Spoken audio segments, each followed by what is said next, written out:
अस्सलाम वालेकुम रहमतुल्लाहि व बरकातहू। ये जबल रहमत है। जबल रहमत के बारे में हज़रत आदम अलैहिस्सलाम और अम्मा हवा सलामुल्लाह ताला अलैहा, अल्लाह तबारक व तआला ने जब जन्नत से इन्हें नीचे भेजा था ना, बीवी अलहदा हो गई थी और खामिद अलहदा हो गया था। तो हज़रत आदम अलैहिस्सलाम अल्लाह की बारगाह में माफ़ियाँ मांगते रहे।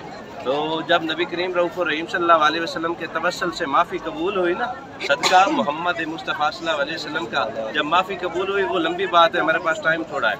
तो अल्लाह तबारक व तआला ने पहली दफ़ा मियाँ बीवी को जहाँ पर मिलाया था, ये वो जगह है। और ये वो जगह है जहाँ पे हज़रत सैयदना आदम अलैहिस्सलाम ने अल्लाह की बारगाह में जब माफ़ी मांगी, ये वो मकाम कबूलियत है जहाँ पर हज़रत आदम अलैहिस्सलाम की दुआ जो हुई थी कबूल हो गई थी। तो इसलिए एक ये भी हासिल है कि ये वो पहाड़ है, ये वो जगह है जहाँ पे हमारे जद्दे अमजद, हमारे अबू अल बशर, हमारे बाप की दुआ कबूल हुई थी। जब बाप की कबूल हुई है तो उनके बच्चों की